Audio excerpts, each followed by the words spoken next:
कुछ चैप्टर्स हैं जो बहुत ज्यादा कंसेप्चुअल होते हैं। जैसे आपका कंटिन्यूटी हो गया, आपको सिर्फ एक बार कंसेप्ट समझना है, फिर क्वेश्चंस में ज्यादा वेरिएशन नहीं आते हैं। वहीं पर जब बात आती है डिफरेंशिएशन और इंटीग्रेशन जैसे चैप्टर्स, स्पेशली इंटीग्रेशन में, तो मैं हमेशा बच्चों से यही बात बोलती हूँ कि आप इन चैप्टर्स में जितने क्वेश्चंस कर लो कम है। रूल्स है ना, मैथ्स के रूल्स है, रूल्स नहीं तोड़ सकते। जैसे चेस के रूल्स नहीं तोड़ सकते, वैसे मैथ्स के रूल्स नहीं तोड़ सकते। भाई लॉग बोलता है मेरे आगे नेगेटिव नंबर नहीं आना चाहिए, तो नेगेटिव नंबर नहीं आना चाहिए, वो इंश्योर करने के लिए हम मॉड लगा देते हैं। हेलो बच्चा लोग, welcome to this amazing platform of NCERT वाला। आज की क्लास में हम लोग माइंड मैप बना रहे हैं इनडेफिनिट इंटीग्रेशन। बेसिकली आपके जो सेकेंड एनसीईआरटी में पहला चैप्टर है उसका नाम है इंटीग्रेशन, लेकिन आप सबको पता है कि वो चैप्टर इतना बड़ा है कि शुरू होता है तो खत्म होने का नाम ही नहीं लेता। तो हम क्या करते हैं, उसको दो पार्ट में डिवाइड कर देते हैं। एक हो गया हमारा इंडेफिनिट इंटीग्रेशन, जिसका प्रोसेस, जिसको सॉल्व करने का तरीका एकदम अलग डिपेंड होता है, अलग चीज पर डिपेंड होता है। और एक आपका डेफिनिट इंटीग्रेशन, जिसके प्रॉपर्टीज अलग होती है, उसको सॉल्व करने का तरीका अलग होता है। अब इंटीग्रेशन स्टार्ट करने से पहले कुछ चीजें मुझे आपको बताना बहुत जरूरी है, जिसमें सबसे पहली चीज होती है कि माइंड मैप क्या है। जब आप माइंड मैप को रिसर्च करते हो, माइंड मैप बेसिकली पढ़ने का एक तरीका होता है कि आप किसी चैप्टर का एक डायग्रामेटिकली मैप बना लेते हो कि इस चैप्टर में ये चीजें इंपॉर्टेंट है और ये पढ़ना है। इस चैप्टर को शॉर्ट में हम इन पार्ट्स में डिवाइड कर सकते हैं। इन नो वे, किसी भी तरीके से तुम ऐसा नहीं बोल सकते कि ये है equivalent to studying a chapter. ये चैप्टर, ये मैं बताती हूं, माइंड मैप एक्चुअली आप इंटीग्रेशन कंप्लीट कर लेते हो, उसके बाद एक ऐसा समझो कि एक रिवीजन हो गया है आपके चैप्टर का कि हाँ हमने ये चीजें पढ़ी थी, उसमें ये फॉर्मूले हैं, ये चीज इंपॉर्टेंट है, ये चीज नहीं है। अगर आप सोचो कि आप पूरे चैप्टर को रिप्लेस कर दो केवल माइंड मैप से, तो ऐसा नहीं हो सकता है। उसका रीजन मैं बताती हूँ, और पर्टिकुलरली इंटीग्रेशन के लिए मैंने ये बात क्यों बोली ये भी बताती हूँ। कुछ चीजें हैं, कुछ चैप्टर्स हैं जो बहुत ज्यादा कंसेप्चुअल होते हैं। जैसे आपका कंटिन्यूटी हो गया, आपको सिर्फ एक बार कंसेप्ट समझना है, फिर क्वेश्चंस में ज्यादा वेरिएशन नहीं आते हैं। एप्लीकेशन ऑफ डेरिवेटिव भी एक तरीके से कंसेप्चुअली है, सिर्फ मैक्सिमा मिनिमा के वर्ड प्रॉब्लम्स को छोड़ दो तो इन जनरल आपने कंसेप्ट समझ लिया कि अच्छा एफ डैश एक्स पॉजिटिव यानी increasing, F dash x negative यानी डिक्रीजिंग। वहीं पर जब बात आती है डिफरेंशिएशन और इंटीग्रेशन जैसे चैप्टर्स, स्पेशली इंटीग्रेशन में, तो मैं हमेशा बच्चों से यही बात बोलती हूँ कि आप इन चैप्टर्स में जितने क्वेश्चंस कर लो कम है।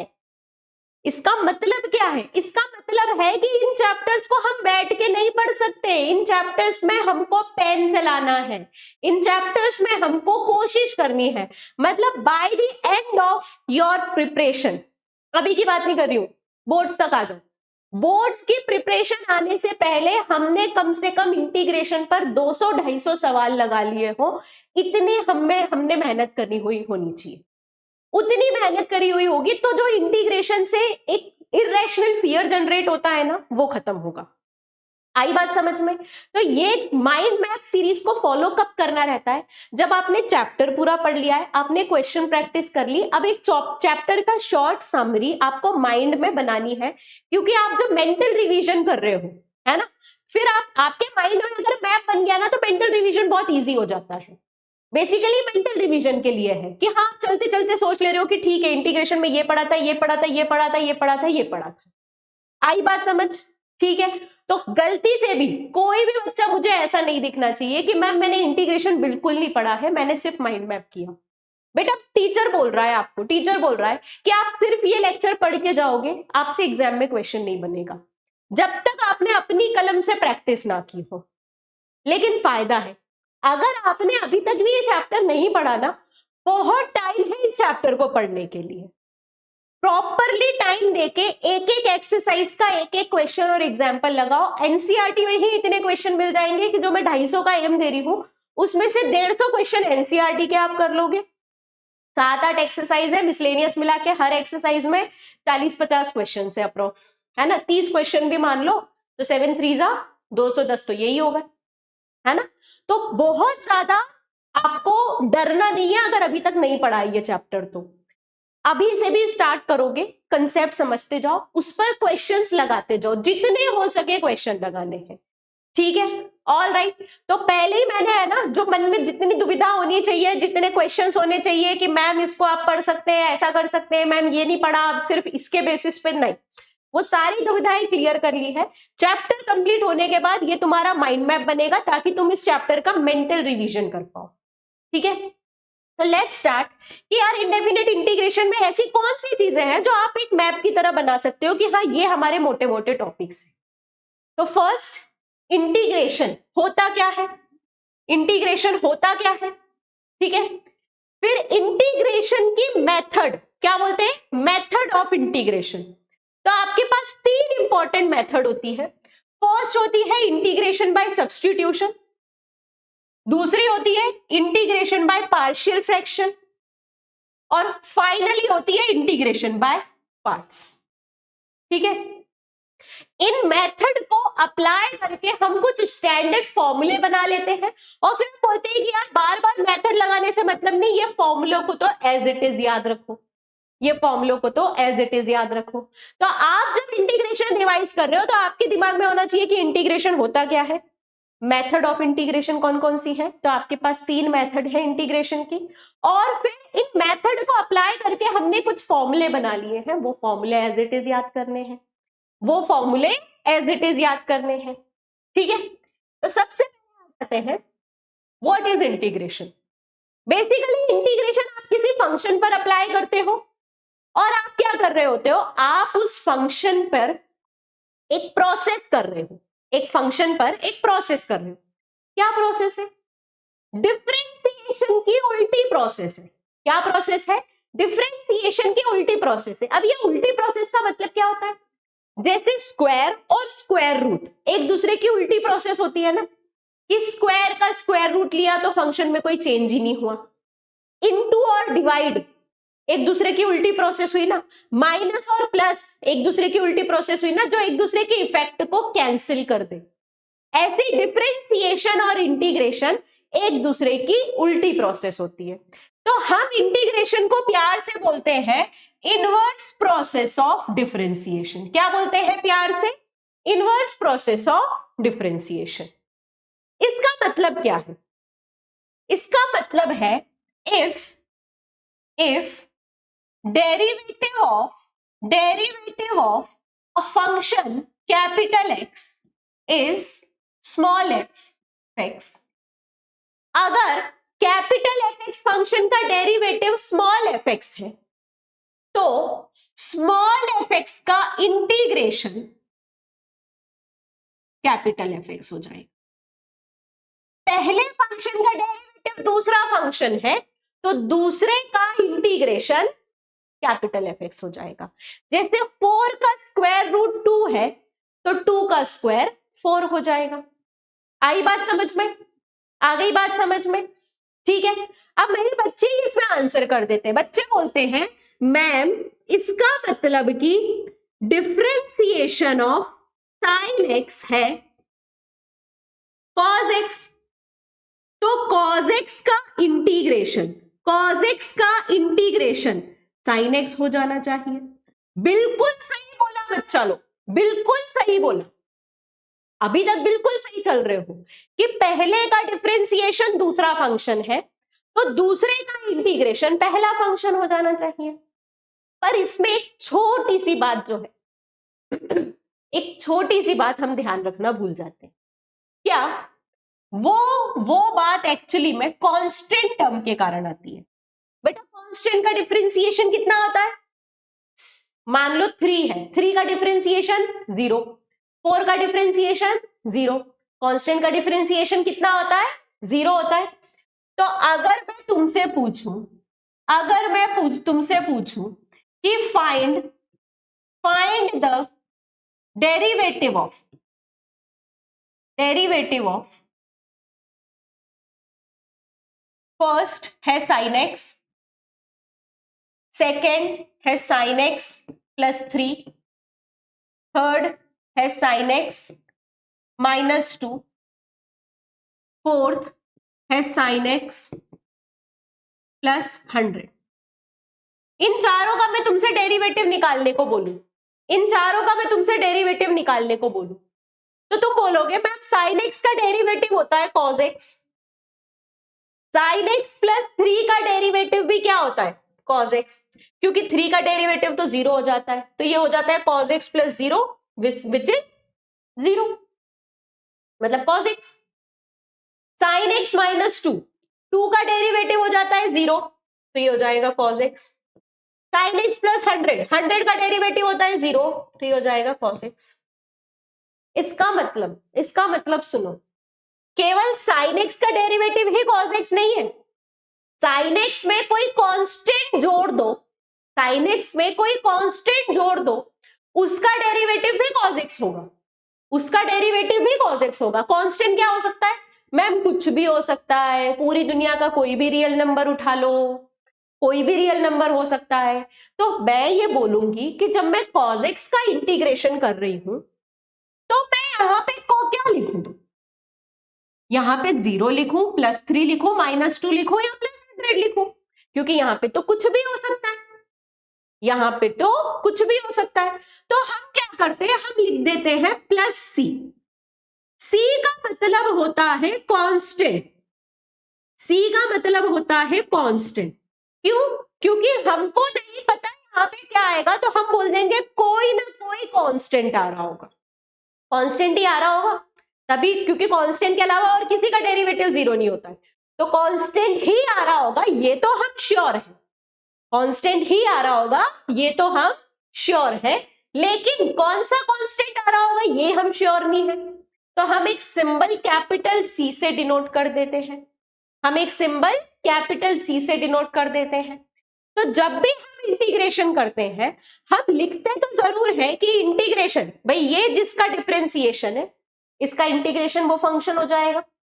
तो cos x, क्योंकि sin x का डिफरेंशिएशन, cos x किसका डिफरेंशिएशन, sin x का, तो cos x का इंटीग्रेशन हो जाएगा sin x, लेकिन एक कांस्टेंट जोड़ना पड़ेगा, क्योंकि sin x प्लस एनीथिंग का डिफरेंशिएशन भी cos x, और क्योंकि ये कांस्टेंट जोड़ा जाता है तो हमको इसकी एग्जैक्ट वैल्यू नहीं पता, भाई c की अलग अलग वैल्यू पे अलग अलग फंक्शन आएगा, c की वैल्यू देखो 0 है तो अलग फंक्शन है, 3 है तो अलग फंक्शन है, -2 है तो अलग फंक्शन है, 100 है तो अलग फंक्शन है।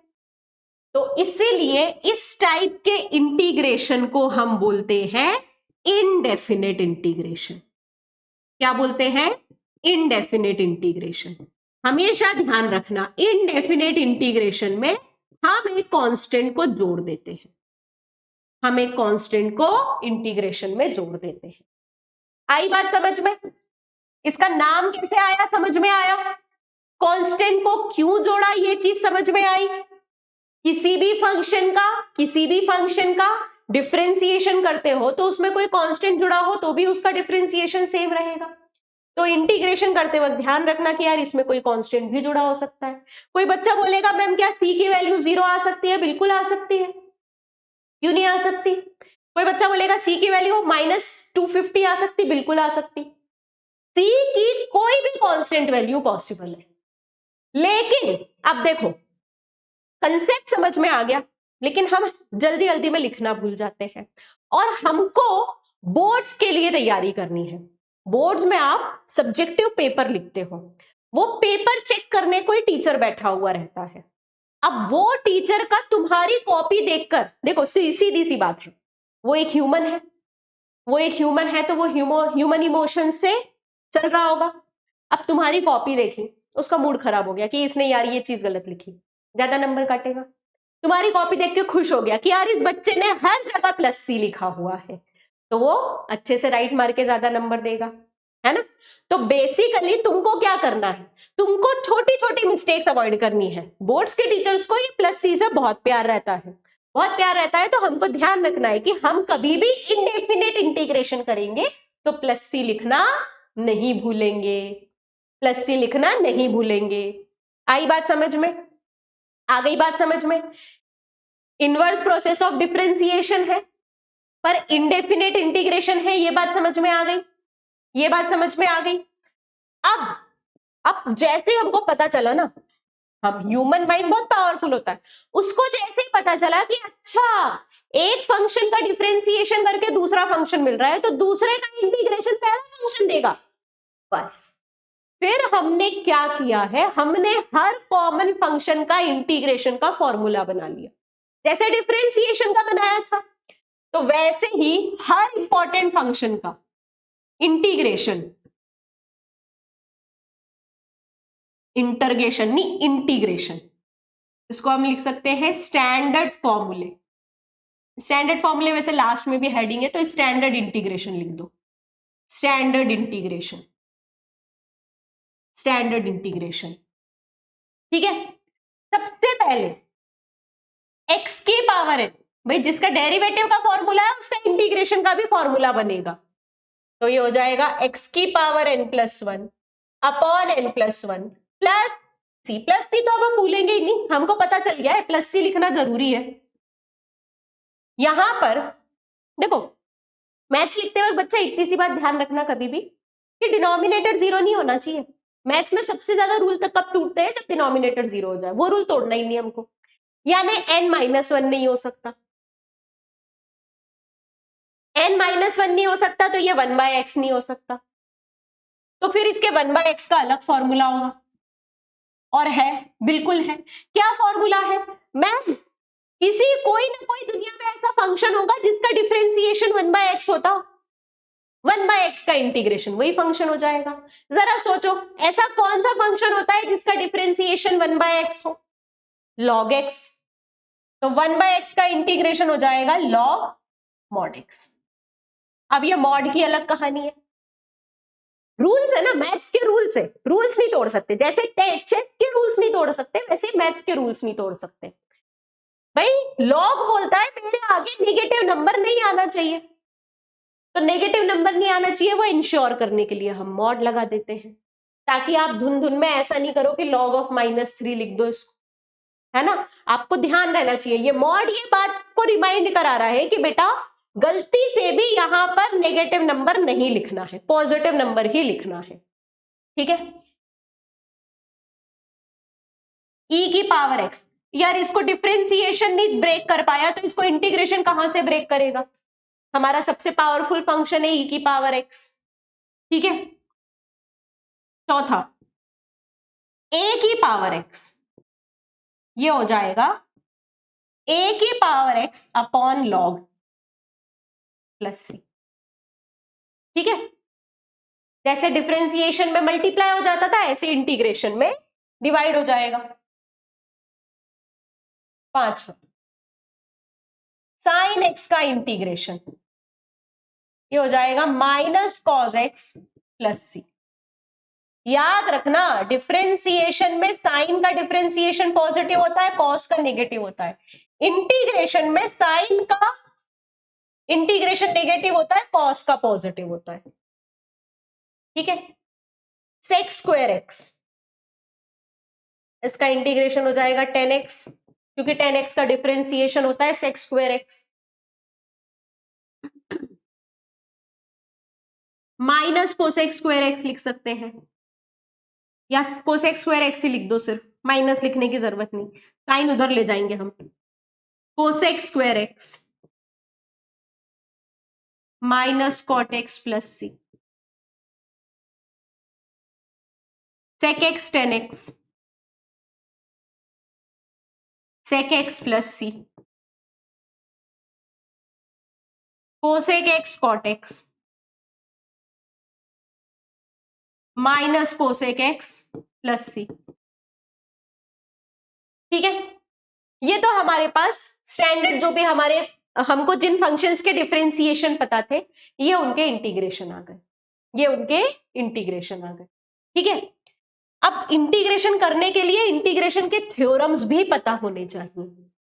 थ्योरम्स यानी बेसिक, बहुत बेसिक थ्योरम्स मैं बताती हूं क्या। थ्योरम्स में पहला थ्योरम बोलता है कि f(x + gx) का इंटीग्रेशन करोगे अगर तो ये हो जाएगा f(x) का इंटीग्रेशन प्लस gx का इंटीग्रेशन। इसका मतलब फंक्शंस ऐड हो रहे हैं ना, तो उनका सेपरेटली इंटीग्रेशन करो। फंक्शंस ऐड हो रहे हैं अगर, तो उनका सेपरेटली इंटीग्रेशन करो और बाद में ऐड कर दो। ऐड करके इंटीग्रेशन करना कोई जरूरी नहीं है, सेपरेट इंटीग्रेशन करो, बाद में ऐड कर दो। ठीक है, सेम चीज माइनस साइन में भी होगी, सेम चीज माइनस साइन में भी होगी। ठीक है, अगर किसी फंक्शन में कोई कांस्टेंट का मल्टीप्लाई हो रहा है तो इस कांस्टेंट को तुम इंटीग्रेशन के साइन से बाहर ला सकते हो। क्यों? क्योंकि जैसे एफ एक्स के इंटू एफ एक्स लिखा हो, जैसे 3 इंटू एफ एक्स लिखा हो। अब बेटा 3f(x) है क्या? मैम 3f(x) है fx plus fx plus fx, यानी तुम डेरिवेटिव करके बाद में भी ऐड कर सकते हो, f'(x) plus f'(x) plus f'(x), यानी 3f'(x). तो बेसिकली ये k को तुम इंटीग्रेशन के साइन से बाहर ले आओ और फिर fx का इंटीग्रेशन कर दो, कोई दिक्कत नहीं है। अगर कोई कांस्टेंट का मल्टीप्लाई हो रहा है तो कांस्टेंट को हम इंटीग्रेशन के साइन से बाहर ला सकते हैं। कन्वर्सली हम इंटीग्रेशन के साइन में कोई कांस्टेंट का मल्टीप्लाई डिवाइड भी कर सकते हैं। मैं चाहूं तो यहाँ 2/2 लिख दूं, 3/3 लिख दूं। हाँ, अपने मन से सिर्फ मल्टीप्लाई नहीं कर सकते, मल्टीप्लाई और डिवाइड दोनों करना रहेगा। आई बात समझ में? आ गई बात समझ में? ठीक है, अब तुम बोलोगे मैम इंटीग्रेशन का प्रोडक्ट रूल और कोशेंट रूल? नहीं, मैं बोलूंगी there is no quotient rule, there is no quotient rule, और एक तरीके से प्रोडक्ट रूल भी बोल सकते हैं। प्रोडक्ट रूल ऐसा नहीं कि दो फंक्शन मल्टीप्लाई हो रहे हैं तो फर्स्ट का इंटीग्रेशन सेकंड वैसे का वैसा ही प्लस सेकंड का इंटीग्रेशन फर्स्ट वैसा का वैसा ही, जैसा हम डिफरेंशिएशन में करते थे, है ना। इंटीग्रेशन में ध्यान रखना कि ऐसा कोई रूल नहीं होता, ऐसा कोई रूल नहीं होता, तो हमको गलती से भी ऐसे रूल्स नहीं लगाने। ठीक है, इसी के आगे एक वार्निंग, इसी के आगे एक warning, there is no chain rule. Chain rule भी नहीं है इंटीग्रेशन में। बेसिकली इंटीग्रेशन में डिफरेंशिएशन से कम रूल्स है, तो हमारे पास बहुत कम तरीके से किसी भी फंक्शन को इंटीग्रेट करने का तरीका है। चेन रूल कितना इजी होता है, एक फंक्शन के अंदर दूसरे फंक्शन के अंदर तीसरा है तो बाहर वाला फंक्शन को डिफरेंशिएट करो, फिर अंदर वाला फंक्शन, फिर उसके अंदर वाला। इंटीग्रेशन में ऐसा कुछ नहीं है, ऐसा कुछ नहीं है। तो ये मिस्टेक से बचेंगे हम, ये मिस्टेक से बचेंगे हम। ठीक है, अब मैम ठीक है ऐसे रूल्स नहीं है, हमको इंटीग्रेशन का क्वेश्चन आता कैसा है, हमको इंटीग्रेशन का क्वेश्चन आता कैसा है? देखो, जैसे एक एग्जाम्पल लिया, इंटीग्रेट करना है 1/x + 2x dx। तो तुम बोलोगे मैम दो फंक्शन ऐड हो रहे हैं तो ये हो जाएगा पहले का इंटीग्रेशन प्लस दूसरे का इंटीग्रेशन, और 1/x dx प्लस कांस्टेंट को इंटीग्रेशन के साइन से बाहर ले सकते हैं, तो इंटीग्रेशन ऑफ x dx। ठीक है, तो 1/x का इंटीग्रेशन हो जाएगा log x plus 2 into x का इंटीग्रेशन होता है x²/2, है ना। x की पावर 1 का इंटीग्रेशन हो जाएगा x की power 1 + 1 upon 1 + 1 plus constant of integration, plus constant of integration.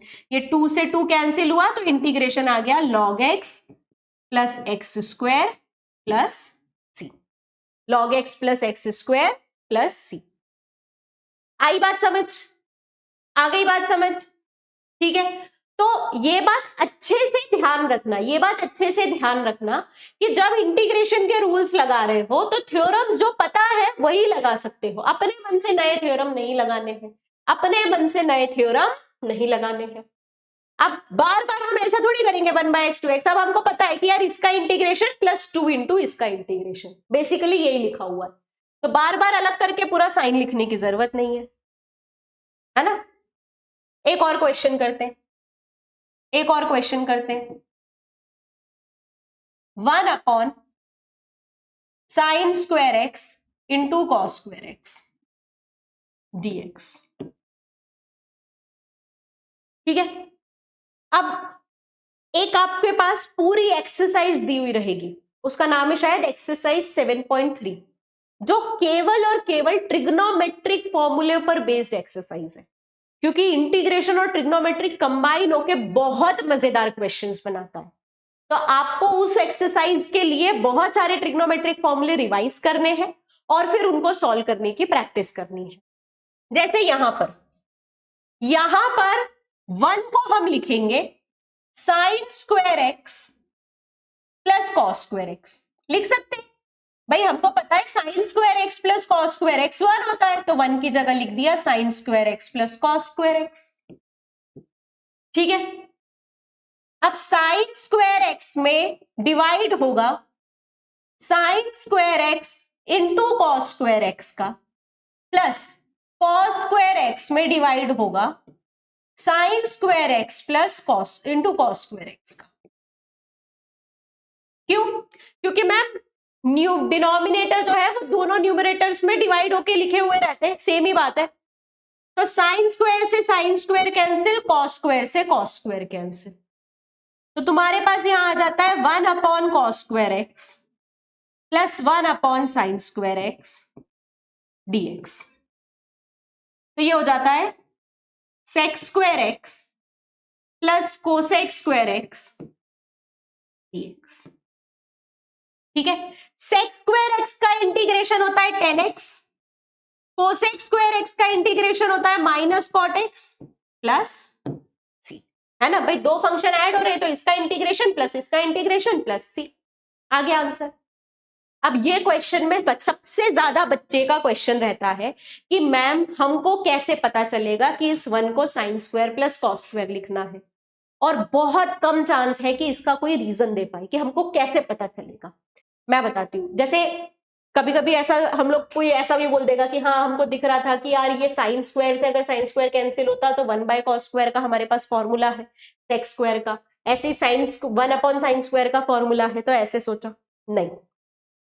कितना भी रीजन दे दे, अल्टीमेट हमको कैसे पता चलेगा कि यहां ऐसा करना है, उसका आंसर है प्रैक्टिस। जितनी प्रैक्टिस करते जाओगे उतना क्वेश्चन देख के पता चलता जाएगा कि किस क्वेश्चन में क्या स्टेप लगाने से शॉर्टेस्ट आंसर आएगा। बात ये नहीं है कि आंसर आ जाएगा, बात ये है कि इंटीग्रेशन में कई बार तुम सॉल्व करते हो, कोई फॉर्मूला सोचते हो कि यार ऐसे सॉल्व करते हैं, और तुम 1 पेज सॉल्व करोगे, 2 पेज सॉल्व करोगे, 3 पेज बाद आंसर आएगा, और वहीं किसी और ने किसी दूसरी मेथड से उसको आधे पेज में किया होगा। मेथड दोनों सही है एक क्वेश्चन को, क्योंकि फॉर्मूले भाई ट्रिग्नोमेट्री के इतने फॉर्मूले हैं, क्वेश्चन को सोचने के इतने तरीके हैं, तो आपके पास अलग अलग तरीके से, तो वो शॉर्टेस्ट मेथड तक पहुंचने का एक ही आंसर है प्रैक्टिस। कोई पूछे ना कि ये कैसे आएगा, हमको कैसे पता चलेगा, तो उसका आंसर है प्रैक्टिस। ये आंसर अच्छा नहीं लगता है सुनने में, क्योंकि इस आंसर में रिस्पॉन्सिबिलिटी तुम्हारे ऊपर आ जाती है, मेहनत तुम्हारे ऊपर आ जाती है कि हमको मेहनत करनी पड़ेगी, but that is the truth. और कोई कुछ भी लॉजिक बता दे, अगले क्वेश्चन में फिर अगला लॉजिक लगेगा, तो क्या उतने हम लॉजिक रट सकते हैं, उतने हम क्वेश्चन रट सकते हैं? नहीं, प्रैक्टिस कर सकते हैं। जितनी प्रैक्टिस करेंगे दिमाग को धीरे धीरे दिखने लगता है। ठीक है, तो फॉर्मूला अप्लाई करके, बेसिक फॉर्मूले और थ्योरम अप्लाई करके तो हमको आ गया कि ठीक है मैम, जो फॉर्मूले है एज इट इज अप्लाई करके हम इंटीग्रेशन कर सकते हैं। अब अगली बात आती है कि मेथड ऑफ इंटीग्रेशन कौन कौन सी होती है। मेथड ऑफ इंटीग्रेशन में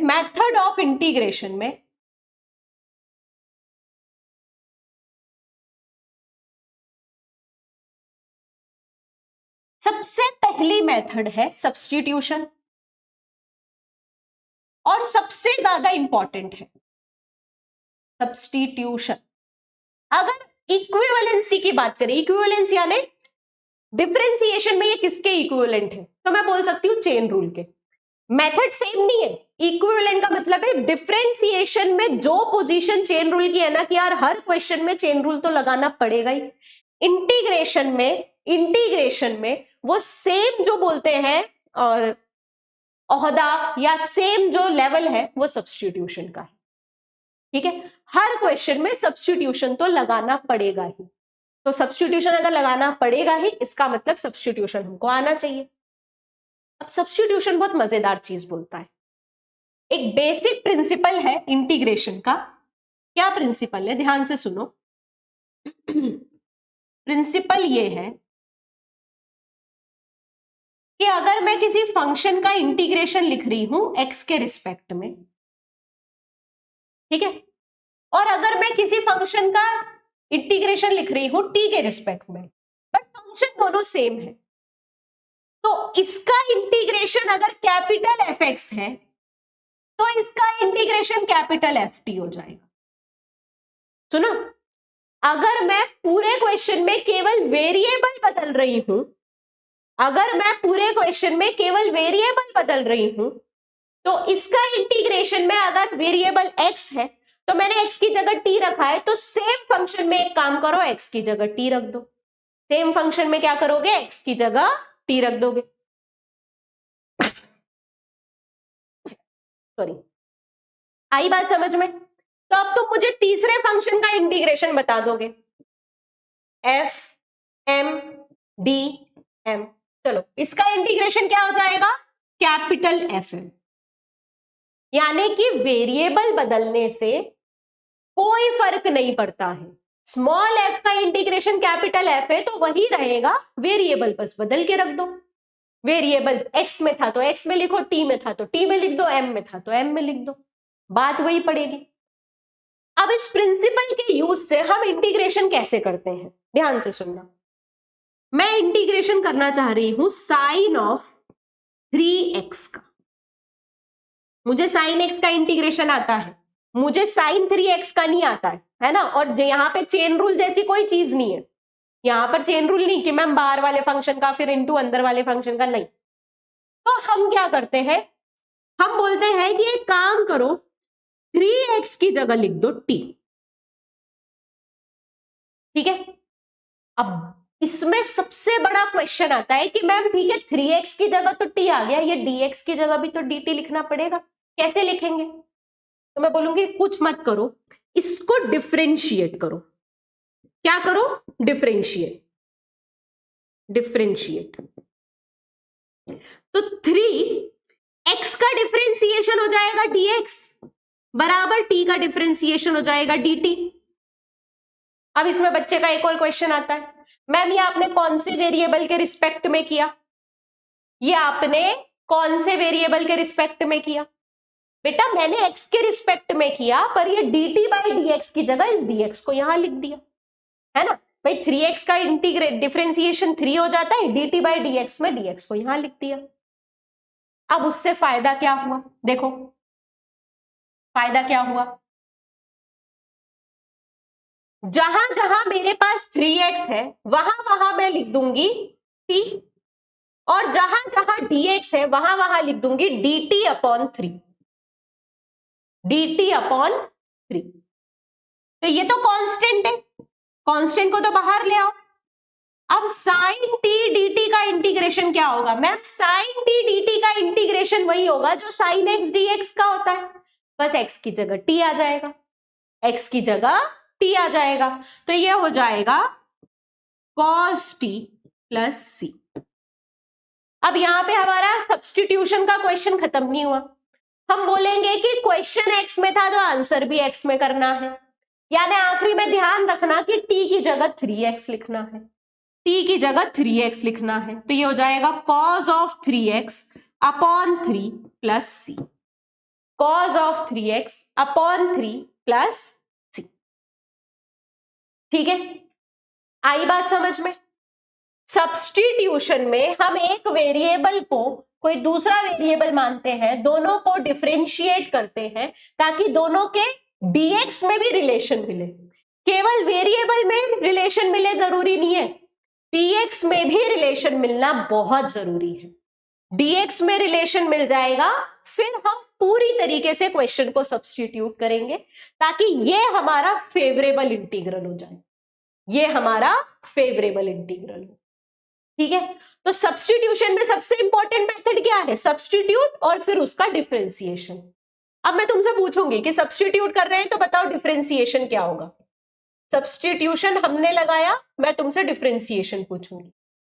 मान लो मैंने एक्स स्क्वायर को टी माना किसी क्वेश्चन को सॉल्व करते वक्त, एक्स स्क्वायर को टी माना, तो dx और dt में क्या रिलेशन, कुछ मत करो, LHS RHS को डिफरेंशिएट करो। LHS RHS को डिफरेंशिएट किया तो 2x² का डिफरेंशिएशन हो गया 2x, x का डिफरेंशिएशन dx, t का डिफरेंशिएशन dt, यानी कि 2x dx हो जाएगा dt, यानी कि 2x dx हो जाएगा dt। ठीक है, इसके बाद अगर मैं बोल रही हूं कि मैंने sin x को कहीं पर t माना, तो बताओ dx और dt में क्या रिलेशन, दोनों जगह डिफरेंशिएट करो तो साइन का डिफरेंशिएशन हो जाएगा cos x, x का डिफरेंशिएशन हो जाएगा dx और t का डिफरेंशिएशन हो जाएगा dt। तो cos x dx into cos x dx is equals to dt। ठीक है, अगर मैंने x क्यूब को t² माना, मान सकते, बिल्कुल मान सकते। तो देखो x क्यूब का डिफरेंशिएशन 3x², x का डिफरेंशिएशन dx, 2t का डिफरेंशिएशन 2t, t² का डिफरेंशिएशन 2t, t का डिफरेंशिएशन, तो 3x² dx हो जाएगा 2t dt। तो सब्स्टिट्यूशन में डायरेक्ट ऐसा नहीं है कि एक की जगह दूसरा वेरिएबल रख दिया, एक की जगह दूसरा वेरिएबल रखो नो डाउट, लेकिन dx को भी बदलना पड़ेगा। वो क्या होगा, वो कैसे आएगा, वो सब्स्टिट्यूशन वाली स्टेप को डिफरेंशिएट करके आएगा, सब्स्टिट्यूशन वाली स्टेप को डिफरेंशिएट करके आएगा। आई बात समझ में, आ गई बात समझ में? ठीक है, अब ऐसा नहीं है, सब्स्टिट्यूशन की हेल्प से हमारे पास इतने फॉर्मूले का भंडार खुलता है। जैसे कि एक एग्जाम्पल करते हैं, 2x upon 1 plus x² dx। Question देखने में बहुत अजीब लग रहा है और कोई क्वोशंट रूल नहीं है इंटीग्रेशन का, इसलिए मैंने बताया था बच्चे एकदम नई नई टेक्निक लाते हैं, मैम हम क्वोशंट रूल से इंटीग्रेट करेंगे। नहीं बेटा, इंटीग्रेशन में कोई क्वोशंट रूल नहीं, लेकिन इंटीग्रेशन में एक अचूक बाण है, वो है सब्स्टिट्यूशन। अब सब्स्टिट्यूशन क्या बोलेगा, सब्स्टिट्यूशन देखो कैसे चलता है, एक स्टेप आगे दिमाग चलाने का तरीका क्या है, तुमको जो भी चीज डिनोमिनेटर में है उसका डिफरेंशिएशन ढूंढो कि न्यूमरेटर में मिल रहा है क्या। हर बार ऐसा नहीं होगा, लेकिन इन जनरल, या फिर न्यूमरेटर में ही कोई चीज है उसका डिफरेंशिएशन न्यूमरेटर में मिल रहा है क्या, या तो डिनोमिनेटर का डिफरेंशिएशन न्यूमरेटर में मिल जाए या न्यूमरेटर का डिफरेंशिएशन न्यूमरेटर में मिल जाए, है ना। तो मुझे पता है x² का डिफरेंशिएशन 2x होता है, इतना तो डिफरेंशिएशन की प्रैक्टिस कर ही लिए। तो मैं बोलूंगी एक काम करो, 1 प्लस x² को सब्स्टिट्यूट कर दो t। अब 1 प्लस x² को लिखा है तो dx को भी लिखना पड़ेगा, तो दोनों तरफ डिफरेंशिएट करो। 1 का डिफरेंशिएशन 0, x² का डिफरेंशिएशन 2x, x का डिफरेंशिएशन dx, t का डिफरेंशिएशन dt। इसका मतलब जहां जहां 2x dx है उसकी जगह हम dt लिख सकते हैं, उसकी जगह हम क्या लिख सकते हैं, dt। तो ये क्वेश्चन कितना इजी हो गया, 2x into dx, 2x into dx की जगह लिख दिया dt और 1 प्लस x² की जगह लिख दिया t, t² भी नहीं t। ठीक है, तो हमारे पास dt बाई टी, मैम ये तो dx बाय x का फॉर्मूला है, क्या हो जाता है ln x, तो हम क्या आंसर करेंगे ln t प्लस सी, ln t प्लस सी। लेकिन हमारा फाइनल आंसर t में नहीं आएगा, t हमने बीच में अपनी तरफ से डाला है, क्वेश्चन तो x में ही चल रहा है, तो t की जगह 1 प्लस x² लिखेंगे, तो ये हो जाएगा ln 1 plus x² plus C. ठीक है, तो सब्स्टिट्यूशन में दो काम करने हैं, न्यूमरेटर का डिफरेंशिएशन न्यूमरेटर में ढूंढना है या डिनोमिनेटर का डिफरेंशिएशन न्यूमरेटर में ढूंढना है। जैसे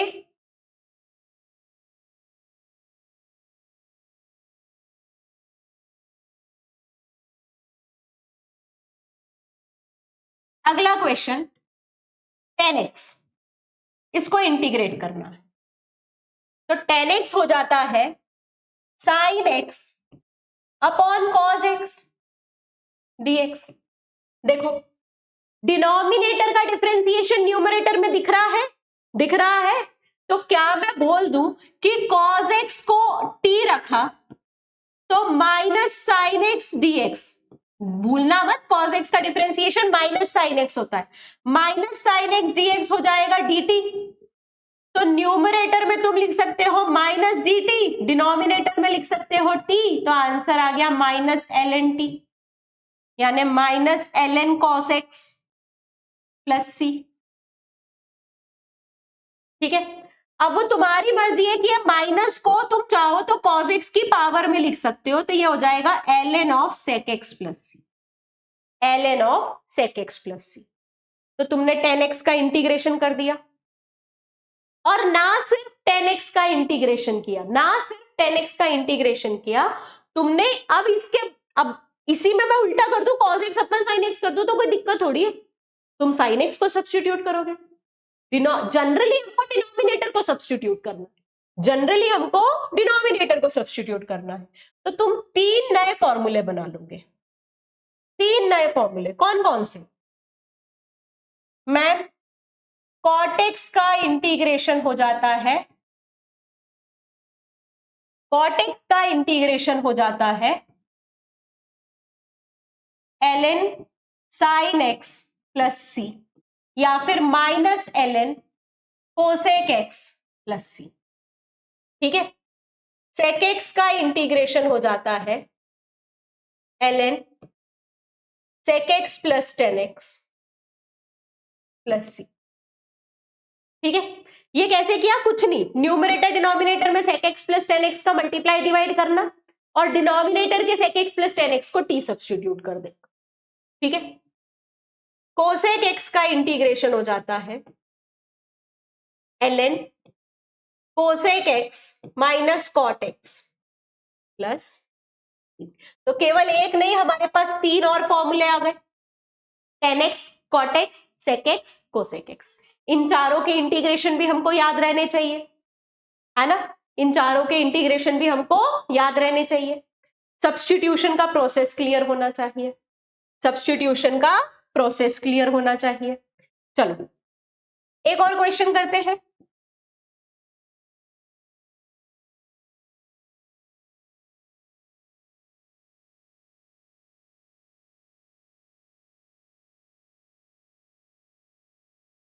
ln x upon x dx।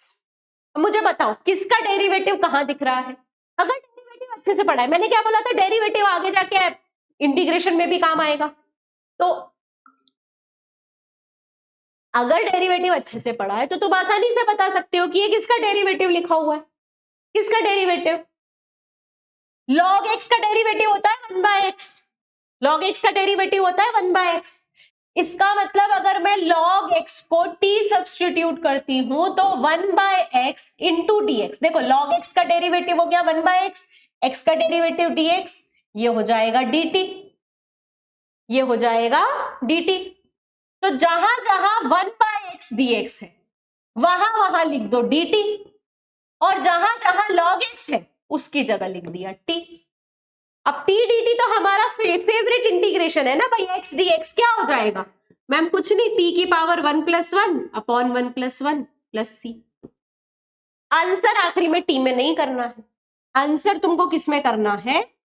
x में। तो log x का whole square by 2 plus c, log x का whole square by 2 plus c। आई बात समझ? आ गई बात समझ? ठीक है, चलो ऐसे ही अगर मैं बोलूं बेटा sin x plus cos x का डेरिवेटिव बताओ, तो तुम बोल दोगे मैम हो जाएगा cos x minus sin x, है ना। तो अगर एक क्वेश्चन दूं तुमको, ध्यान से देखना, cos x minus sin x dx upon sin x plus cos x, तो तुम बोलोगे मैम कुछ मत करो, sin x plus cos x को रखो t, तो sin x का डेरिवेटिव हो जाएगा cos x, minus cos x का डेरिवेटिव होता है माइनस sin x dx, ये हो जाएगा dt। तो न्यूमरेटर लिखा हुआ है, देखो cos x minus sin x into dx, इस पूरे की जगह हम लिख सकते हैं dt, और डिनोमिनेटर की जगह लिख सकते हैं t। तो क्या आ गया हमारे पास, log t प्लस c, यानी कि log sin x plus cos x plus c। आई बात समझ, आ गई बात समझ? ठीक है, तो किस तरीके से इंटीग्रेशन डिफरेंशिएशन आपस में कंबाइन हो रहे हैं, डिफरेंशिएशन की मदद से इंटीग्रेशन कर रहे हो, समझ में आया? मुझे पता है अभी बहुत क्वेश्चन प्रैक्टिस करोगे तभी समझ में आएगा, ठीक है? तो पहले प्रॉपर क्वेश्चन प्रैक्टिस करना, तभी तुम कॉन्फिडेंटली बोलोगे। अब एक हमारे पास होता है टूल ट्रिगोनोमेट्रिक सब्स्टिट्यूशन। क्या होता है ये ट्रिगोनोमेट्रिक सब्स्टिट्यूशन? भाई सब्स्टिट्यूशन तो अभी भी कर रहे हैं, ट्रिगोनोमेट्रिक सब्स्टिट्यूशन क्या होता है?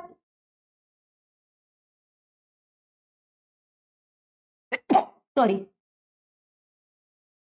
जो हमने इनवर्स के टाइम किया था, याद है? इनवर्स के टाइम मैंने बोला था कि भले ही तुम्हारे एग्जाम में एक्सरसाइज 2.2 नहीं है, लेकिन उसका यूज तुमको डिफरेंशिएशन इंटीग्रेशन दोनों में आएगा। क्यों?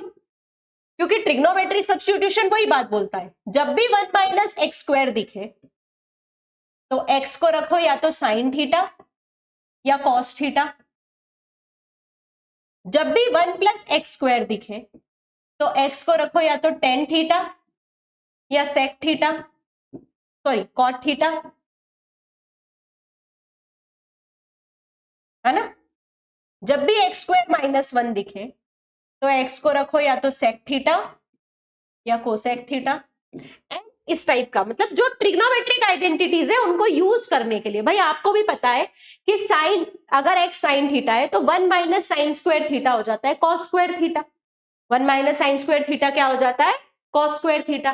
तो 1 माइनस जब एक्स स्क्वायर करेंगे, 1 माइनस जब एक्स स्क्वायर करेंगे तो आप बोलोगे ये सीधे सीधे लिखा हुआ है कॉस स्क्वायर थीटा, अगर अंडर रूट है इसका मान लो तो कॉस थीटा, ठीक है? और फाइनली अगर 1 plus X upon 1 minus x या फिर 1 minus x upon 1 plus x ये कॉम्बिनेशन दिया है तो एक्स को रखो cos 2 theta. Basic trigonometric formula है, उनकी हेल्प से ये फंक्शंस रिड्यूस हो जाते हैं। अब उससे फायदा क्या होता है? उससे फायदा, एक क्वेश्चन देखो, 1 upon under root of 1 minus x square dx, इसका हमको इंटीग्रेशन करना है, इसका हमको इंटीग्रेशन करना है। तो हम क्या करते हैं, हम बोलते हैं एक्स को रखो साइन थीटा। अब सब्स्टिट्यूशन करेंगे तो dx का भी सब्स्टिट्यूशन होगा, तो दोनों तरफ डिफरेंशिएट करो, x का डिफरेंशिएशन dx, साइन थीटा का डिफरेंशिएशन cos थीटा और थीटा का डिफरेंशिएशन d थीटा, है ना?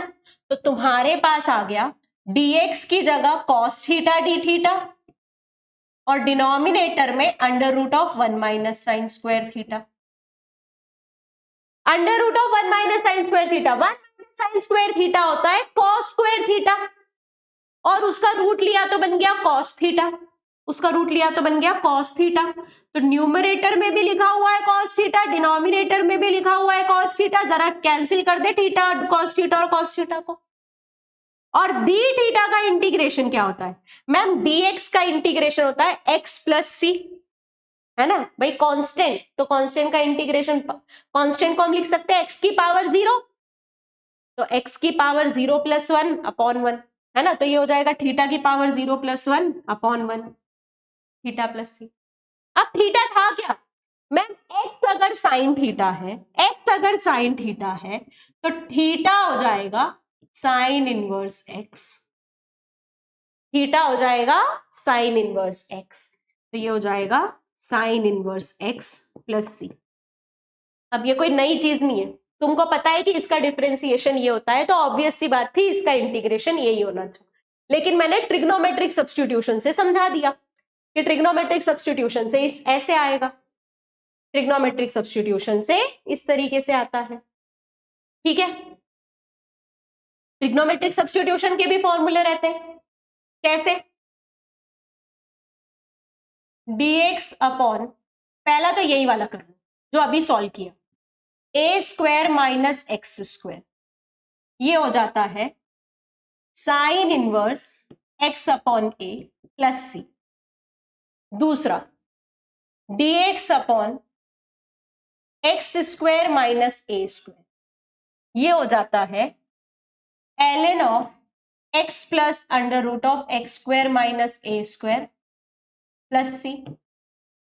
तीसरा हो जाता है dx upon under root of A square minus x square, ये हो जाता है ln of x plus under root, sorry ये तो हो ही गया था, एक्स स्क्वायर प्लस ए स्क्वायर, है ना, प्लस माइनस दोनों आगे पीछे, एक्स स्क्वायर प्लस ए स्क्वायर प्लस सी।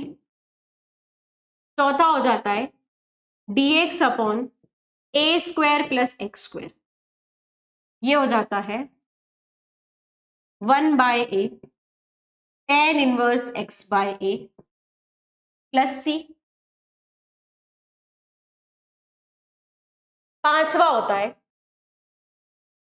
dx upon X square minus ए स्क्वायर, ये होता है 1/2a ln of mod of x minus A upon x plus A plus C. और finally sixth formula होता है dx upon A square minus x square, ये हो जाता है 1/2a ln of a plus X upon a minus X mod plus C. ठीक है, ये 6 फॉर्मूले डिराइव कैसे होते हैं? ट्रिग्नोमेट्रिक सब्स्टिट्यूशन से।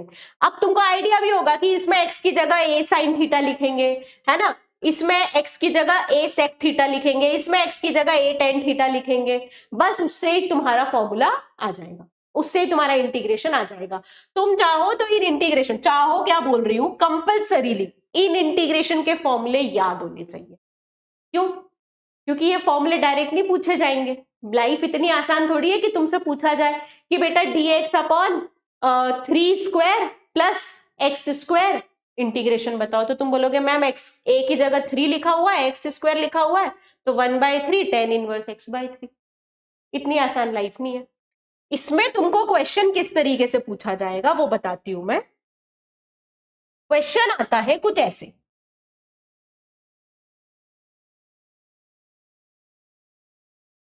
dx upon X square plus 2x plus 6। अब ये फॉर्मूला जो तुम्हारा क्वेश्चन में फॉर्मूला है वैसा तो दिया नहीं है, जो मतलब तुमने स्टैंडर्ड फॉर्मूले में लिखा हुआ है वैसा तो दिया नहीं है, लेकिन इसको कन्वर्ट किया जा सकता है। कैसे कन्वर्ट किया जा सकता है? एक मेथड है होल स्क्वायर बनाने की, ध्यान से सुनना उस मेथड को कैसे अप्लाई करते हैं। सबसे पहले स्टेप नंबर 1, स्टेप वाइज करो तो बेटर रहेगा ताकि स्टेप याद रहती है। Step number 1, make sure coefficient of x square is 1 और -1, या तो नेगेटिव में भी हो सकता है, पॉजिटिव में भी हो सकता है, 1 या -1। अगर -1 है तो माइनस साइन तुम पूरे उससे कॉमन लोगे, तो एक काम करो 1 ही रहने दो, माइनस पूरा कॉमन ले लिया तो +1 हो जाएगा। ठीक है, तो फर्स्ट स्टेप है एक्स स्क्वायर का कोफिशिएंट 1। स्टेप नंबर 2,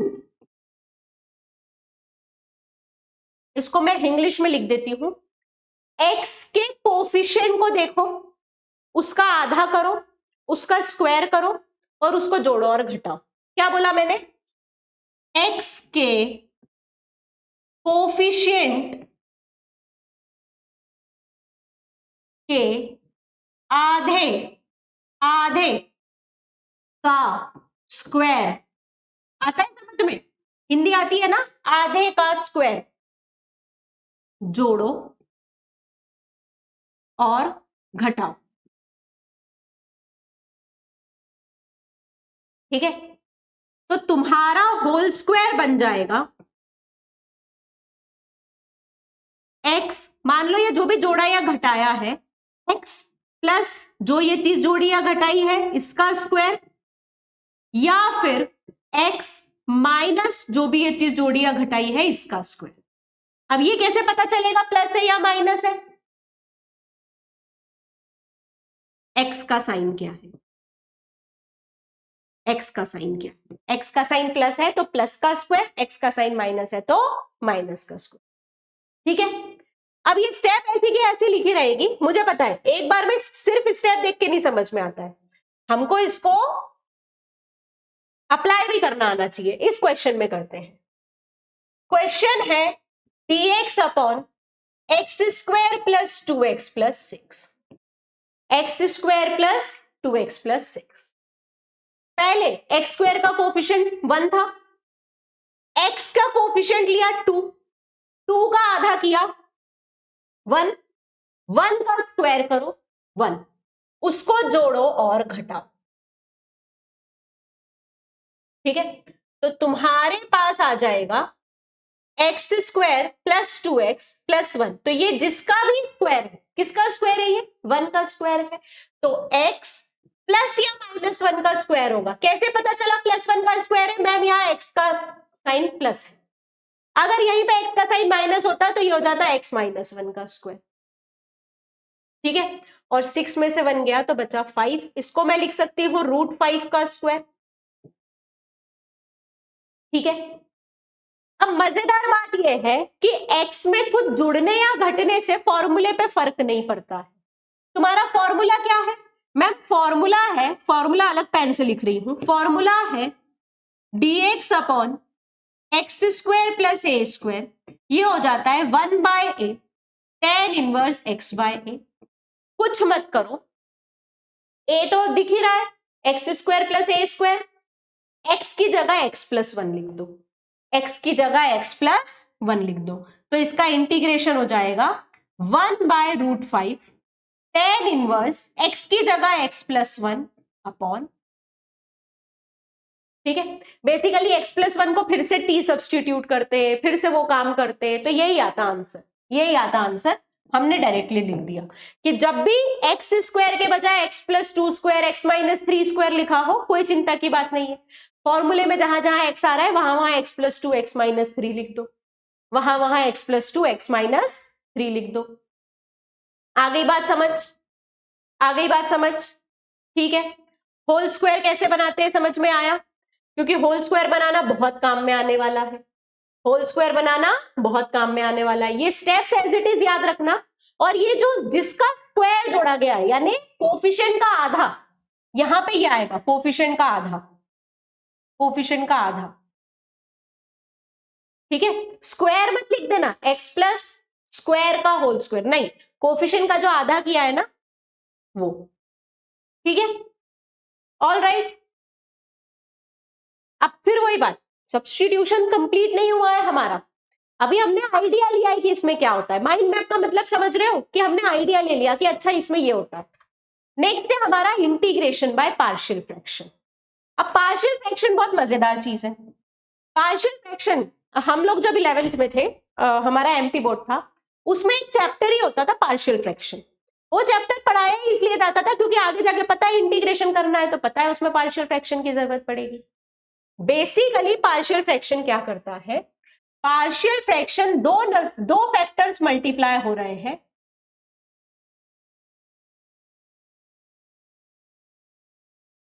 इनको प्लस की तरह लिखने का तरीका है कि यहां पे a अपॉन एक्स प्लस 1 आ जाए plus b upon x plus 2 आ जाए। ऐसा क्यों? क्योंकि मुझे पता है कि a अपॉन एक्स प्लस 1 का इंटीग्रेशन हो जाएगा a ln x प्लस 1। मैंने क्या बोला? x की जगह x प्लस 1 2 3 कुछ भी आ जाए, x बस फॉर्मूले में x की जगह वही डाल दो। b अपॉन एक्स प्लस 2 का इंटीग्रेशन हो जाएगा ln x plus 2, b ln x plus 2। इसका इंटीग्रेशन हमको नहीं पता था, लेकिन इसका इंटीग्रेशन हमसे आसानी से हो रहा है ना? तो इंटीग्रेशन के रिस्पेक्ट में पार्शियल फ्रैक्शन फायदा क्यों दे रहा है? पार्शियल फ्रैक्शन एक प्रोसेस है जिससे आप जो फैक्टर्स मल्टीप्लाई हो रहे हैं उनको ऐड या सब्ट्रैक्ट करके लिख सकते हो। अब ये प्रोसेस होता कैसे है? क्योंकि ध्यान रखना ये प्रोसेस के लिए सबसे पहली चीज होती है कि आपका फ्रैक्शन प्रॉपर फ्रैक्शन होना चाहिए। अब आधे बच्चे तो यही ढेर हो गए, मैम ये प्रॉपर फ्रैक्शन क्या होता है? बेटा बचपन में पढ़ते थे, 5th क्लास में पढ़ा होगा पहली बार जब फ्रैक्शन पढ़ा था। 3 तरीके के फ्रैक्शन होते हैं, प्रॉपर, इम्प्रॉपर और मिक्स्ड। प्रॉपर का मतलब होता है न्यूमरेटर डिनोमिनेटर से छोटा, इम्प्रॉपर का मतलब होता है डिनोमिनेटर न्यूमरेटर से छोटा, और मिक्स्ड का मतलब होता है whole number into numerator upon denominator, है ना, ऐसे लिखते थे ना 3 होल 1/2, जिसको तुम चाहो तो इम्प्रॉपर में कन्वर्ट कर सकते हो। तो प्रॉपर फ्रैक्शन पॉलिनोमियल के रिस्पेक्ट में क्या होता है, degree of numerator less than हो जाती है डिग्री ऑफ डिनोमिनेटर। भाई पॉलिनोमियल ही रहेंगे न्यूमरेटर डिनोमिनेटर में सब जगह, तो degree of numerator less than हो जाती है डिग्री ऑफ डिनोमिनेटर। ठीक है, अब ये समझ में आ गया, तो टेक्निक्स लिख लो, पहले टेक्निक्स लिख लो। सबसे पहले अगर तुम्हारे पास लीनियर फैक्टर्स है x plus A, X plus B, X plus C, तो इसको सीधे तुम लिख सकते हो capital A upon x plus A plus capital B upon x plus B plus capital C upon x plus C, और capital ABC का value find करना है। वैल्यू कैसे फाइंड करना है बाद में सीखेंगे। फाइंड कैपिटल एबीसी, ठीक है। सिमिलरली सेकेंड, अगर तुम्हारे पास कुछ इस तरीके से दिया हुआ है x plus A into X plus B का होल स्क्वायर, इसको बोलते हैं रिपीटेड फैक्टर्स, रिपीटेड रूट्स। भाई x की वैल्यू b है, ये बात, x की वैल्यू माइनस b है, ये बात हमको पता है, लेकिन कितनी बार है, 2 बार, पावर 2 बार है ना। रिपीटेड रूट्स, रिपीटेड फैक्टर्स, इस केस में तुम्हारा पार्शियल फ्रैक्शन हो जाता है a upon x plus A plus एक बार तो पहले वाले को लिख दो और एक बार दूसरे वाले को, 2 बार लिखना है। तो एक बार पावर 1 के साथ, एक बार पावर 2 के साथ, ठीक है, एक बार पावर 1 के साथ, एक बार पावर 2 के साथ। अगर तुम्हारे पास है x plus A into B X square plus C, अब इसका मतलब क्या है, इस चीज का कोई रियल रूट नहीं होता है। ये क्वाड्रेटिक जो है ना, ये फैक्टराइज नहीं हो सकती रियल फैक्टर्स में। देखो हम लीनियर फैक्टर्स में फैक्टराइज कर रहे हैं ना, ये क्वाड्रेटिक फैक्टराइज नहीं हो सकती। तो जब एक ऐसी क्वाड्रेटिक हो जो फैक्टराइज नहीं हो सकती, तो उसको हम लिख देते हैं a अपॉन एक्स प्लस ए। और क्योंकि ये फैक्टराइज नहीं हो सकती, कुछ मत करो, न्यूमरेटर में लिखो capital B X plus C. ये पावर 2 है, तो न्यूमरेटर में पावर 1 के साथ लिखा B X plus C upon B X square plus C, upon B X square plus C.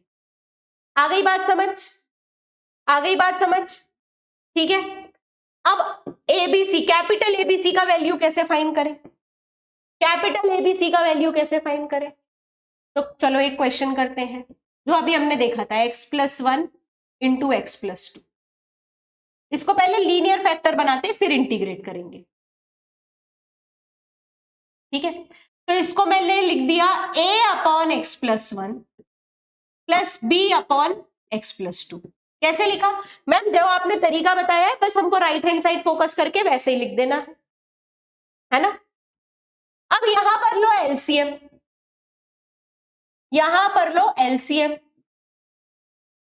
तो एलसीएम आ जाएगा x plus 1 into X plus 2, ए में मल्टीप्लाई होगा x प्लस 2, बी में मल्टीप्लाई होगा x प्लस 1, ठीक है। एलएचएस आरएचएस बराबर है, दोनों का डिनोमिनेटर कैंसिल आउट करो।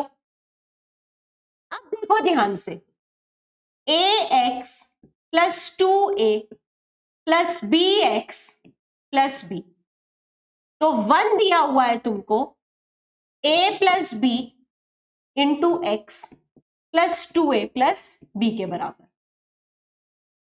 ठीक है। आरएचएस में लिखा हुआ है constant into X plus constant, और एलएचएस में लिखा हुआ है 1, और एलएचएस और आरएचएस बराबर होने चाहिए, एलएचएस और आरएचएस बराबर होने चाहिए। बराबर का मतलब है कि यहां पे 0 इंटू एक्स लिख दूं, तो यहां पे अगर x का कोफिशिएंट है a प्लस बी और यहाँ पे 0, तो a प्लस बी 0 के बराबर होना चाहिए। भाई LHS और RHS हमेशा बराबर है, यानी दोनों तरफ x का कोफिशिएंट बराबर, दोनों तरफ कांस्टेंट टर्म बराबर। इसका मतलब a प्लस बी बराबर 0, क्या लिखेंगे हम, a प्लस बी बराबर 0 और 2a प्लस बी बराबर 1। चलो बच्चा दोनों को माइनस करो, तो a का वैल्यू आ गया 1 और b का वैल्यू आ गया -1। बस यही काम करना है पार्शियल फ्रैक्शन फाइंड करने में। पहले आपको उसका पार्शियल फ्रैक्शन बनाना है, कैसे बनाना है वो मैम ने बता दिया। फिर कैपिटल ABC की वैल्यू निकालने के लिए एलसीएम लो, एलसीएम लेने के बाद डिनोमिनेटर से डिनोमिनेटर कैंसिल। अब अगर LHS और RHS बराबर है तो LHS में x का जो भी कोफिशिएंट है RHS में वही होगा। अब तुम बोलोगे मैम LHS में तो x का कोफिशिएंट है ही नहीं, x का टर्म ही नहीं है। बेटा टर्म नहीं है यानी x का कोफिशिएंट 0 है, टर्म नहीं है यानी x का कोफिशिएंट 0 है। तो यहां पे हमने x का कोफिशिएंट 0 से इक्वेट किया। कांस्टेंट टर्म भी बराबर होना चाहिए, 2a प्लस बी कांस्टेंट है वो 1 के बराबर। अगर ये क्वाड्रेटिक होती तो x स्क्वायर का कोफिशिएंट बराबर रखते, दोनों तरफ x का कोफिशिएंट बराबर रखते और कांस्टेंट टर्म बराबर रखते। आई बात समझ में, आ गई बात समझ में। तो अब तुम्हारा क्वेश्चन क्या बन गया, 1 upon x plus 1 into x plus 2, ये हो गया 1 upon x plus 1 minus 1 upon x plus 2।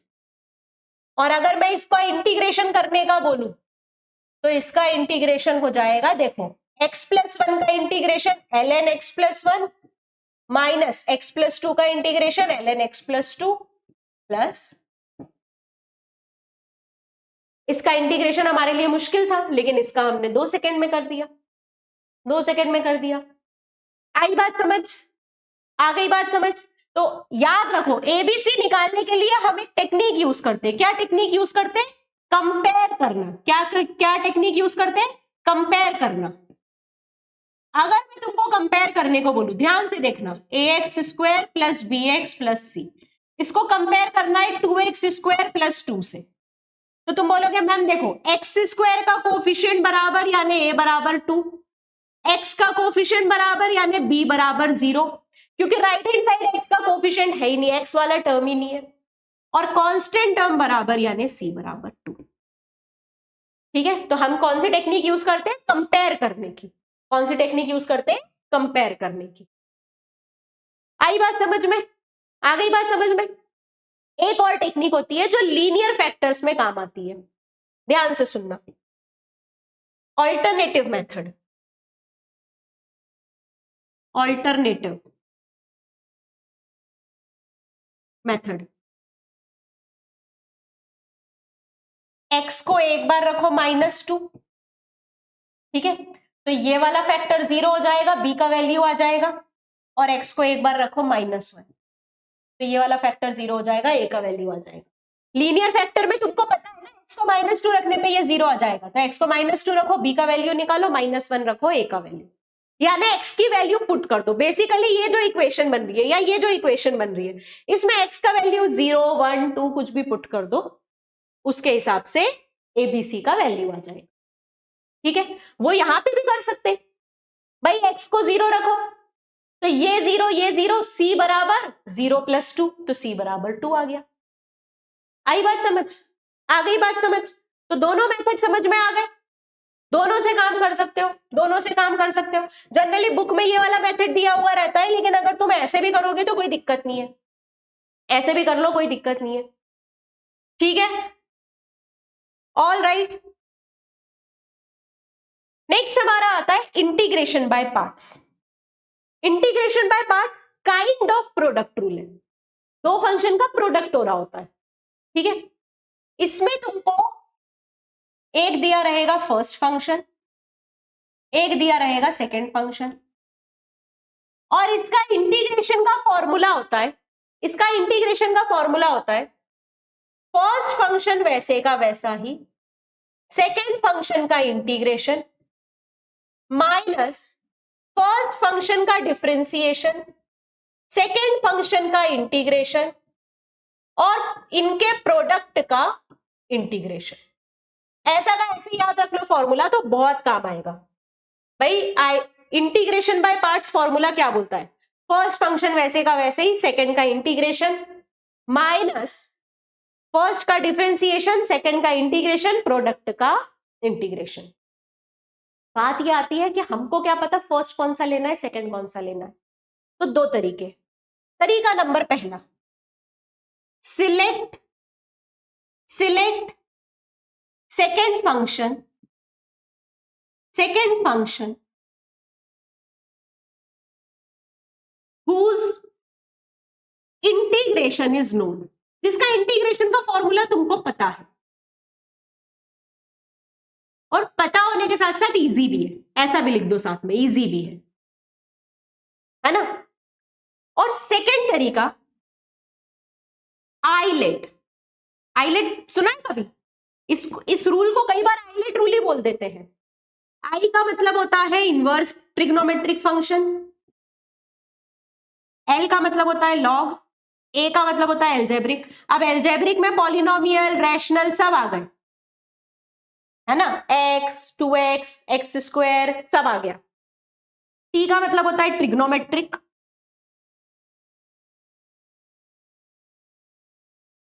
ई का मतलब होता है एक्सपोनेंशियल।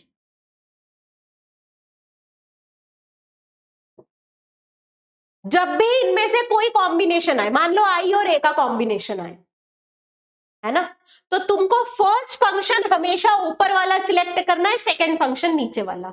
आई और ए में ऊपर कौन है? आई। नीचे कौन है? ए। तो सेकंड होगा नीचे वाला एंड फर्स्ट होगा ऊपर वाला। तो ऐसा मैं ऐसा डाउनवर्ड सिंबल बना रही हूं और लिख रही हूं सेकंड। तो समझ जाओ, नीचे वाला फंक्शन सेकंड फंक्शन होगा, नीचे वाला फंक्शन सेकंड फंक्शन होगा। ठीक है, अब इस रूल पर बेस्ड एक क्वेश्चन करते हैं। x ln x दिख रहा है, दो फंक्शन का प्रोडक्ट है, दो फंक्शन के प्रोडक्ट का हमको इंटीग्रेशन करना है। x है एल्जेब्रिक फंक्शन, ln x है लॉगरिथमिक फंक्शन। ऊपर क्या है? लॉग, तो लॉग हो गया फर्स्ट फंक्शन, lx हो गया सेकंड फंक्शन। ठीक है, तो देखो फर्स्ट फंक्शन वैसे का वैसा ही, सेकंड फंक्शन का इंटीग्रेशन माइनस फर्स्ट का डिफरेंशिएशन, सेकंड का इंटीग्रेशन और दोनों के प्रोडक्ट का इंटीग्रेशन।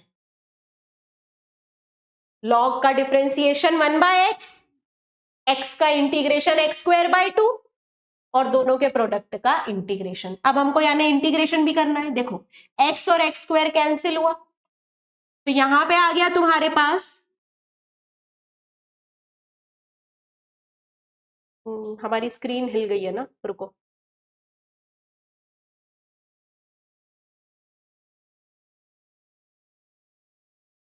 ठीक है, दिख रहा है क्लियर?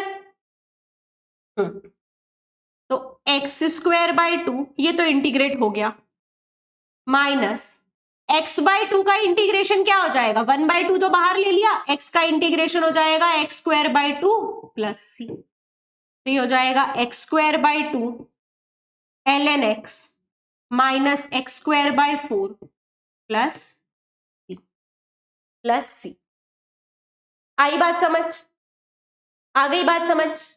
ठीक है, इंटीग्रेशन कैसे किया आ गया समझ में, है ना। चलो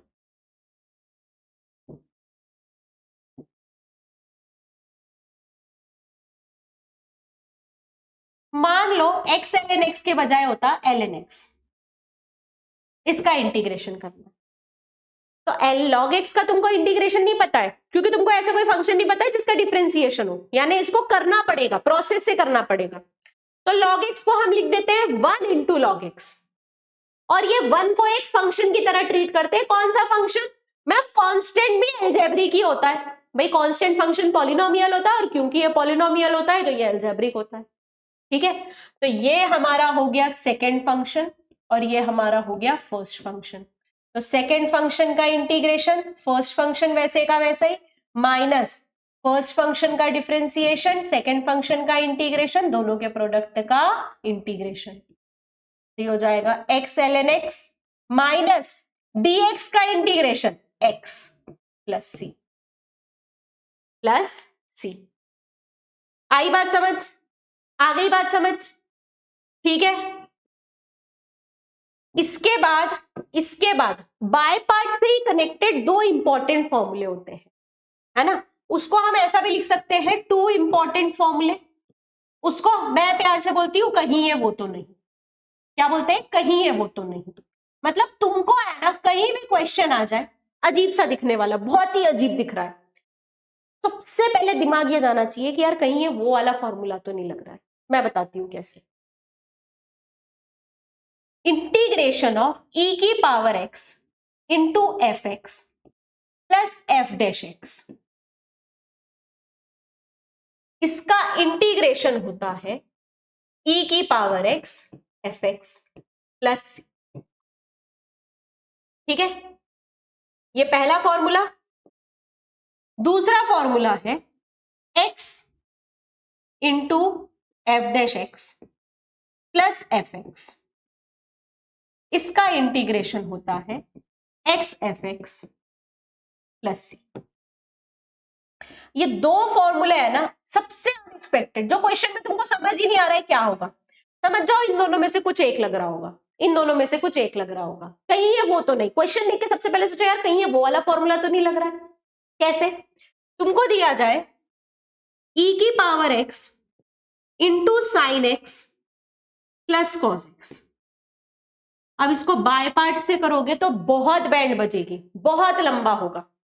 ध्यान से देखो, e की पावर x में एक फंक्शन और उसका डेरिवेटिव ऐड हो रहा है, तो हम क्या बोल देंगे, इसका इंटीग्रेशन हो जाएगा e की पावर x इंटू जो फंक्शन लिया प्लस c, e की power x into sine X plus C, है ना। और ये सिर्फ इस कंसेप्ट से आता है कि e की power x into F x का डिफरेंशिएशन ये होता है, तो इस फंक्शन का डिफरेंशिएशन ये है तो डेफिनेटली इसका इंटीग्रेशन ये होगा। सिमिलरली इस फंक्शन का डिफरेंशिएशन ये है तो डेफिनेटली इसका इंटीग्रेशन ये होगा। बस इस कंसेप्ट से ये चीज आती है, इस कंसेप्ट से ये चीज आती है। आई बात समझ में? आ गई बात समझ में? ठीक है। अगर मैं एक इसी पर बेस्ड क्वेश्चन दे दूं, e की power x into 1/1 plus x minus 1/1 plus x का होल स्क्वायर dx। अब इसको नॉर्मल मेथड से करने जाता है बच्चा तो ऐसा फंसता है क्योंकि उसको समझ ही नहीं आता क्या करे। लेकिन मैंने क्या बोला, जब कुछ नहीं समझ में आए तो कहीं है वो तो नहीं। e की पावर x में फंक्शन और बेटा इसका डेरिवेटिव लिखा हुआ है, ये तो फंक्शन प्लस उसका डेरिवेटिव, इसका इंटीग्रेशन सीधे सीधे क्या हो जाएगा, e की power x into function plus, हर बार ऐसा नहीं लिया रहेगा, कभी कभी क्या करते हैं ना वो और डिफिकल्ट थोड़ा सा बनाने के लिए यहाँ पे एलसीएम ले लेंगे और न्यूमरेटर में तुमको दे देंगे x/1 प्लस एक्स का होल स्क्वायर, तो फिर तुम +1 -1 करके अलग करते हो। लेकिन e के पावर x के साइड में एक कॉम्प्लिकेटेड सा फंक्शन दिया है, तो समझ जाओ कि एक फंक्शन बनेगा f(x) और एक उसका डेरिवेटिव। अब वो फंक्शन ढूंढना तुम्हारा काम है। वो कैसे आएगा, जो मैम चैप्टर की शुरुआत से बोल रही है, जितनी प्रैक्टिस करोगे तो उतना आते जाएगा, जितनी ज्यादा प्रैक्टिस करो उतना अच्छे से आएगा। ठीक है, जैसे तुमको इंटीग्रेट करने को बोल दिया जाए x sec square x plus 10x, अब तुम बोलोगे मैम इसको अलग करते हैं बाय पार्ट से और इसको अलग कर देते हैं 10x का। नहीं बेटा, x f डैश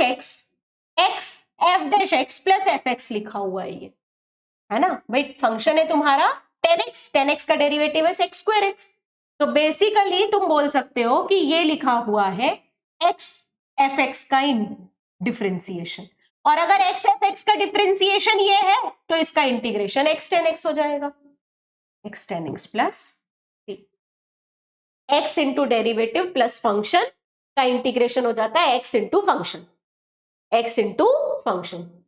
आई बात समझ? आ गई बात समझ? ठीक है। तीन और फॉर्मूले रहते हैं। अब देखो बात यह है ना, मैथ्स में वही बात होती है, कब किसी साल में पिछले 2-3 साल से ये तीन फॉर्मूले आपकी इंटीग्रेशन के सिलेबस में नहीं है। कौन से तीन फॉर्मूले? पहला फॉर्मूला है under root of A square minus x square का, दूसरा फॉर्मूला है under root of x square minus A square का, और तीसरा फॉर्मूला है under root of x square plus A square का। डिनोमिनेटर में जो जब ये आते हैं वो फॉर्मूले तुम्हारे सिलेबस में है, न्यूमरेटर वाले फॉर्मूले सिलेबस में नहीं थे। जब थे सिलेबस में तब क्वेश्चन इसी से आता था, इंटीग्रेशन का क्वेश्चन इसी फॉर्मूले से आएगा। और अगर सिलेबस में नहीं भी है तो इनकी जरूरत पड़ती है किस चैप्टर में? एप्लीकेशन ऑफ इंटीग्रल में। तो भाई इस तरीके से या उस तरीके से फॉर्मूले तो हमको पढ़ना ही है। अगर फॉर्मूले हमको पढ़ना ही है तो हम क्या करेंगे? इनको याद कर लेंगे। अप्लाई कैसे करेंगे? मैम कुछ नहीं, जैसा हमने होल स्क्वायर बनाना सीख लिया था वैसे ही अप्लाई करना है, ठीक है। तो integration of under root of x square plus A square dx, इसका फॉर्मूला हो जाता है 1/2 x under root of x square plus A square, है ना, x/2 under root of x square plus A square plus A square by 2 ln x plus under root of x square plus A square plus c. x/2 under root of x square plus A square plus A square by 2 ln x plus under root of x square plus A square plus C. ठीक है, आई बात समझ में? Under root of x square minus A square, और ये same formula है, नीचे वाला जो लिखा वो सेम फॉर्मूला है, बस प्लस की जगह यहां माइनस लगा देना। ln x plus under root of x square minus A square plus C. ठीक है, ऑलराइट। और फर्स्ट वाला फॉर्मूला देखो, फर्स्ट पार्ट तो तीनों में सेम है, x/2 अंडर रूट ऑफ जो भी ये लिखा हुआ है A square minus x square plus A square by 2, इसमें आ जाता है sine inverse x by A plus C. ठीक है, अगर ये फॉर्मूले मान लो आपके सिलेबस में नहीं भी आते हैं, है ना, लेकिन फिर भी आपको एप्लीकेशन ऑफ इंटीग्रल यानी एरिया फाइंड करते वक्त इन तीनों फॉर्मूलों को यूज करना ही पड़ेगा। तो बेटर है कि हम अभी से सीख जाएं, बेटर है कि हम अभी से सीख जाएं। इनको अप्लाई कैसे करना है? अप्लाई कैसे करना है? देखो, अगर दिया हुआ है under root of let's say 4 minus 2x minus x square dx, whole square बनाने की टेक्निक मैंने बताई थी। क्या होती है होल स्क्वायर बनाने की टेक्निक? मैम पहले तो एक्स स्क्वायर का कोफिशिएंट 1 बनाओ, यानी माइनस साइन कॉमन लो। अब माइनस साइन केवल एक्स स्क्वायर नहीं, एक्स वाले टर्म से भी कॉमन लेना है। ठीक है, अब सेकेंड स्टेप है कि जो एक्स का कोफिशिएंट है उसका आधा करो तो 2 का आधा हो जाता है 1, उसका स्क्वायर करो वो हो जाता है 1, उसको जोड़ो और घटाओ, ये हो जाएगा x square plus 2x plus 1 minus 1। ठीक है, अब ध्यान से देखो, ये ब्रैकेट के बाहर माइनस साइन है और यहाँ पे अंदर 1 में भी माइनस साइन है, तो माइनस ऑफ -1 हो गया +1। तो ये लिखा हुआ है 5 minus x square plus 2x plus 1 को तो हम लिख सकते हैं x प्लस 1 का होल स्क्वायर, बन गया होल स्क्वायर। तो ये फॉर्म बन गया, कौन सा फॉर्म बन गया? ये बन गया under root of A square minus x square.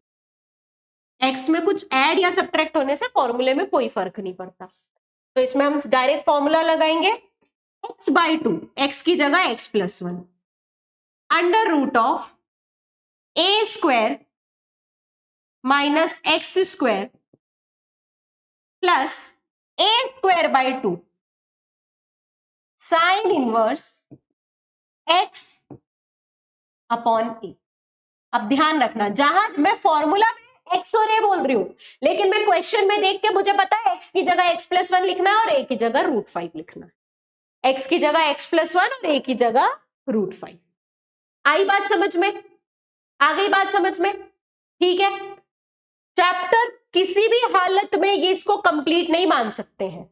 मैंने बोल दिया जब तक तुम 300 क्वेश्चन प्रैक्टिस नहीं कर लो तब तक। और पहली बात तो अगर तुम इंट्रोडक्शन आज के दिन पढ़ना स्टार्ट कर रहे हो तो इस लेक्चर से शुरुआत मत करना, मेरा ही सजेशन है, इस लेक्चर से शुरुआत नहीं करना। क्यों नहीं करना? क्योंकि ये चैप्टर बहुत बड़ा है। ये हम जब चैप्टर कंप्लीट कर लेंगे ना उसके बाद की समरी है, इसको as a summary lecture treat करा करो। कभी भी चैप्टर की शुरुआत में हम समरी नहीं पढ़ते हैं, कोई बुक में चैप्टर की शुरुआत में समरी नहीं दी रहती है, आपको एंड में दिया हुआ रहता है ना। तो इसी तरीके से आपको इंटीग्रेशन का भी मान लो कि ये एंड में पढ़ना है। जब आप पूरा चैप्टर पढ़ लोगे तो हाँ, हमको कौन कौन सी चीजें ध्यान रखनी है, एक चैप्टर का मोटा मोटा सा मैप बन गया हमारे माइंड में, ताकि हमको रिवाइज करने में इजी रहे कि अच्छा ये वाले फॉर्मूले के लिए ये चीज रिवाइज करना, ये वाले फॉर्मूले के लिए ये चीज। और फॉर्मूले सारे वेरी वेरी वेरी इंपॉर्टेंट है, ये बात अच्छे से ध्यान रखना। जितने भी फॉर्मूले हैं those are very very important. ठीक है, आ गई बात समझ में? All right. तो होमवर्क अगर तुमने इंटीग्रेशन कंप्लीट कर लिया है तो बहुत बढ़िया, लेकिन होमवर्क में कोशिश करो जब तुम इंटीग्रेशन पढ़ो तो उसका चैप्टर 7 कंप्लीट करो, चैप्टर 7 कंप्लीट करो, है ना। इनफैक्ट क्योंकि अगर तुम चैप्टर 7 पढ़े बिना ये लेक्चर देखोगे तो तुमको लगेगा कि इंटीग्रेशन बहुत डिफिकल्ट टॉपिक है। पढ़ो और इसको समरी की तरह ट्रीट करो तो माइंड में क्लियर रहेगा कि हाँ कब कौन सा फॉर्मूला अप्लाई करना है, और शॉर्ट में हमको हर चीज को कैसे ध्यान रखना है कि यार इंटीग्रेशन में ये सब चीजें हैं। अब हर टॉपिक पे क्वेश्चन किया हुआ रहेगा तो बहुत इजी लगने वाला है। ऑल राइट बच्चा लोग, ठीक है, तो आज की क्लास हम लोग यहीं पर खत्म करते हैं। That's all for today. Good day everyone.